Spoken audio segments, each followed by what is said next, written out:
안녕하십니까, 고승호 박사입니다. 오늘은 주한미군의 그 존재 이유, 즉 한미 양국이 기회만 있으면 강조하는 북한의 방어력이다.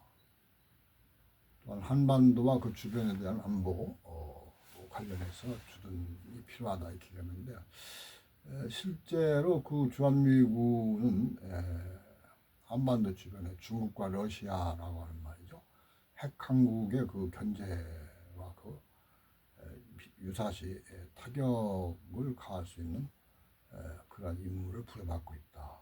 그러니까 주한미군의 이거 비밀주의가 70여 년간 지속됐다고 그러는데, 역시 그 주한미군의 실체에 대해서도 정확히 알려지지 않았다.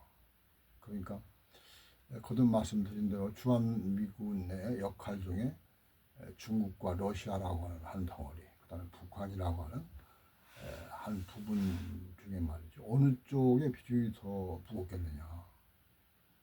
그러니까 이것은 뭐 군사적으로 볼 때 간단합니다. 우선 핵무기가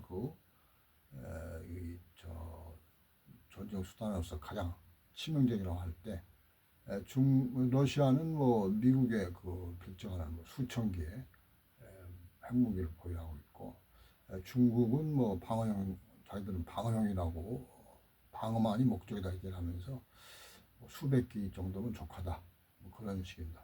북한은 어떻습니까? 뭐 지금 뭐 트럼프가 북한에 대해서 실질적인 핵 보유국 이렇게 얘기합니다만, 뭐 만화의 ICBM 뭐 관련 등에서 말이죠, 북한이 핵무기 뭐 10여 발, 수십 발 정도 가지고 있지 않겠느냐. 그렇다면 이른바 전쟁이라는 걸 가상했을 때 중국과 러시아의 비중이 중국에 비해서 훨씬 높은 거죠. 그러니까 그렇다고 군사적인 상식을 비춰볼 때도 주한미군은 말이죠, 그 과거에도 그렇지만 오늘날에도 그 역할 중에서 중국과 러시아에 대한 역할이 중국에 대한 역할보다 훨씬 클 것이다.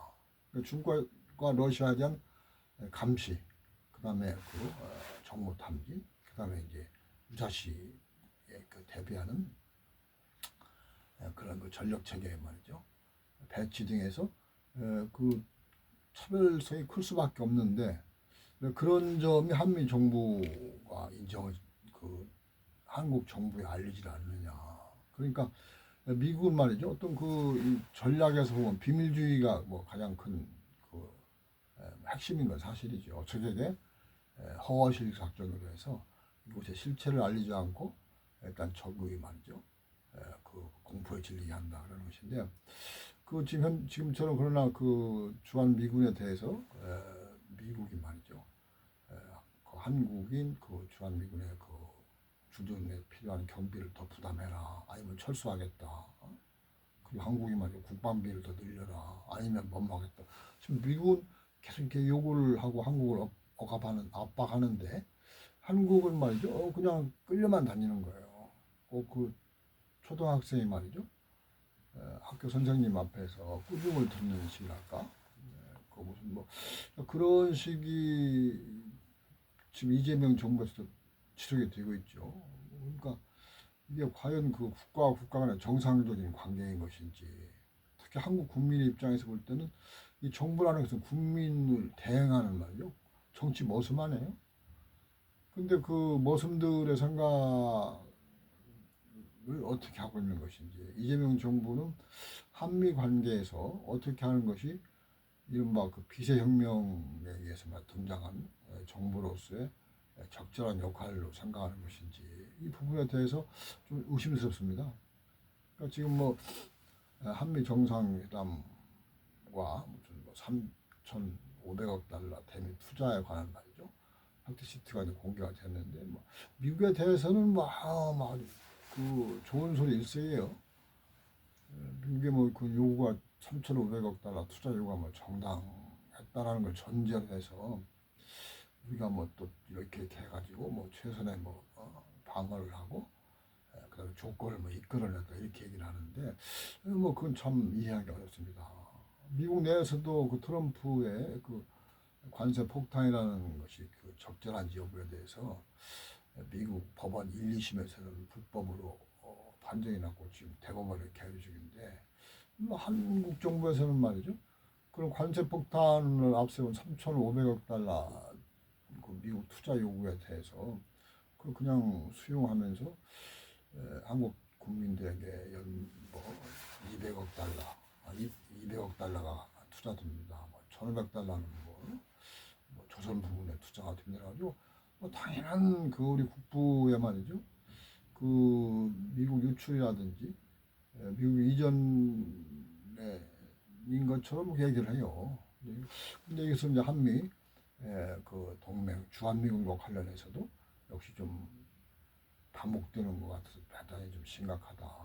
그러니까 이재명 정부가 무슨 전시작전고 이안과 관련해서 지금 박근혜 정부가 합의했던 한국군의 그 전략 전술 담당 능력에 대한 테스트가 2단계로 진행 중이고 뭐 3단계까지는 이 대통령 임기 내에 뭐 완수될 것이 얘기를 하는데 그 거듭 말씀드립니다만은 주권 국가 간에 무슨 뭐그 전력 테스트를 한다.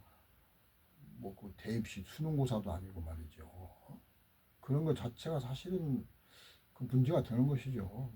박근혜 정부가 어떤 식으로 미국과 한국군에 대한 말이죠. 전력 전술 테스트 하는 걸로 합의를 해줬나 모르겠는데 국민들의 어떤 자존감, 국격을 생각해서 이재명 정부가 좀 원천적으로 좀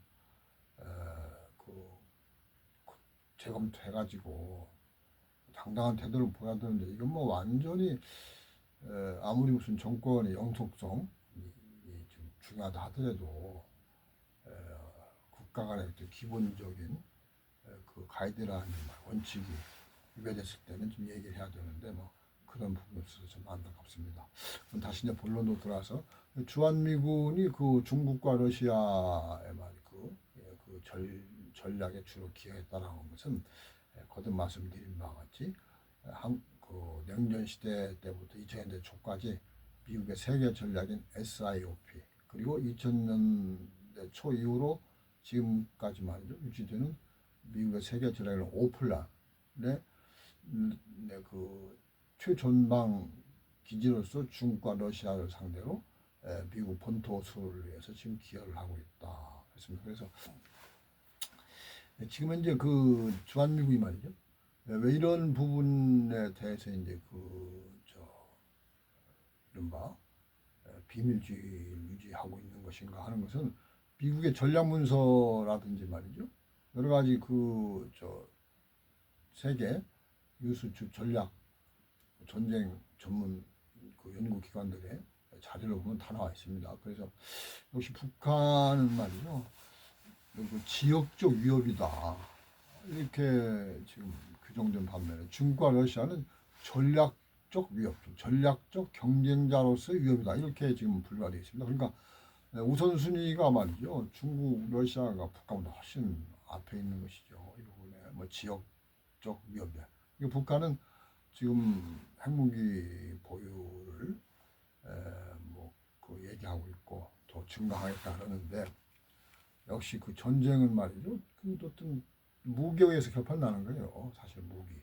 그렇다면 핵무기의 숫자라든지 그 보유량에 비해서 중국과 러시아, 북한이 말이죠. 여기에서는 차등적으로 규정되어 있다. 그렇습니다. 그리고 이제 그러다 보니까 주한미군의 그 전력의 핵심 요소가 보면은 중국과 러시아 쪽에 좀 기울어졌다는 건 사실입니다.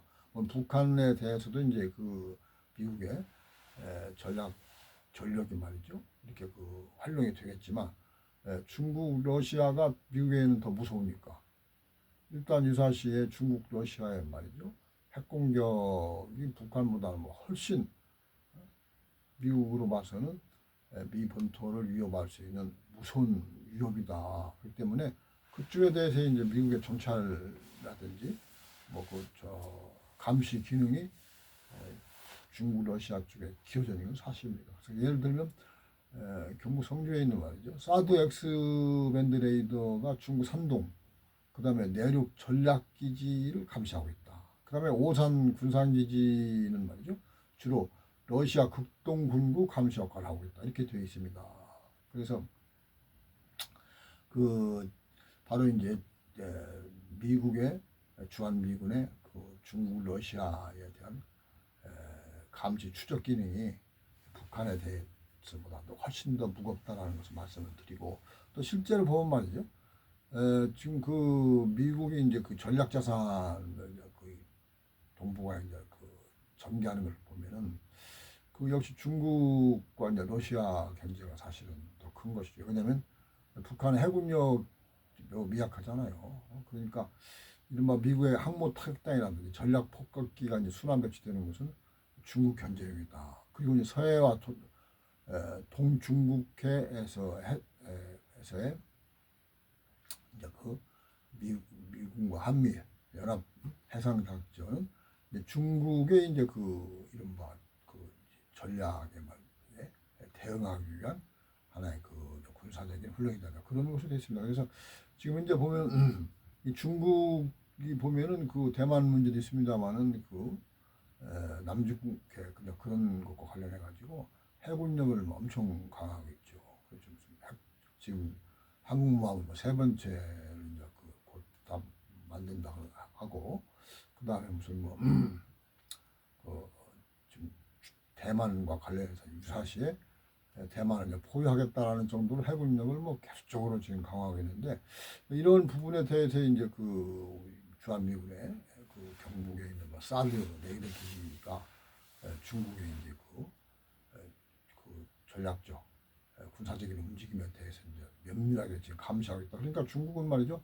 여기에서 그 주한미군의 그 사드에 대해서 엄청 신경을 쓰잖아요. 그러니까 이제 그 박근혜 정부 때 사드 배치가 이제 기정사실화되자 중국이 그때부터 이제 한국에 여러 가지 제재를 가는 한한령을 이제 발동을 했는데, 지금도 이제 아직 풀지 않고 있잖아요. 그리고 또 그 지금 중국의 산동이라든지 라오닝 일대 전략 미사일 기지 등에서 보면 일단은 사드 기지 그 유사시에는 최우선적으로 타격하겠다 이렇게 되어 있고, 그래서 이제 그 지금 러시아도 마찬가지죠. 러시아도 보면은 이제 그 군산 오산 기지가 국동 함대 쪽으로 이제 그 감시하기 때문에 그 부분에 대해서 이제 대처를 하겠다라는 걸로 되어 있습니다. 그래서 이렇게 이제 그 지금 주한미군의 전력이 북한보다는 중국, 러시아 쪽 훨씬 기울어져 있는데, 이번에도 보면 무슨 이재명 정부는 말이죠. 주한미군에 대해서 말이죠. 포괄적으로 300억 달러를 지원한다는데 이해를 할 수가 없습니다. 이런 부분에 대해서 중국, 러시아가 어떻게 받을 것인가? 과연 한국은 미국과의 관계에서 어떤 위치에 있는 나라로 이렇게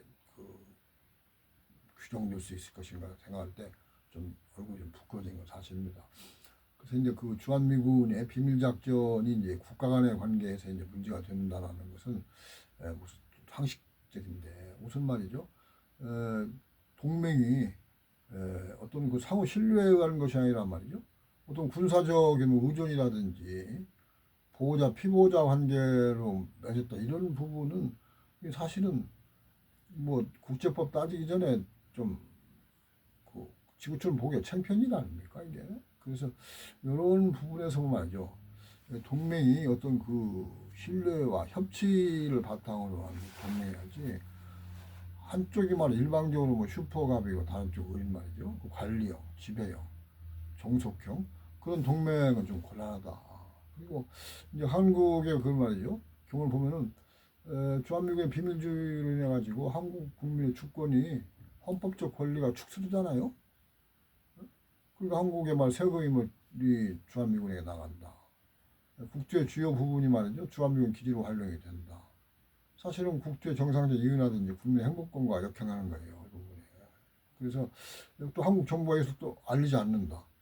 민주주의가 제대로 된 거예요? 그건 아닙니다. 국민 알 권리라든지 말이죠. 국민의 권익이 주한미군과 한미 동맹에 의해서 이제 축소된다든지 억제된다는 것은 민주주의의 그 성숙에 말이죠. 심각한 저해이 되는 것이죠. 그 부분이. 그래서 이런 점을 볼 때 역시 그 동맹도 국가 간의 정치적 자율성이라든지 상호 존중이 기본이 돼야 된다. 그래서 우리가 이제 주한미군의 그 실체에 대해서 얘기하는 것이 뭐 단순한 말이죠. 뭐 반미 탄미가 아니라 이 동맹이 좀 정상화된다는 면에서 강조한다는 것을 거듭 말씀드리면서 오늘 여기까지 마치겠습니다.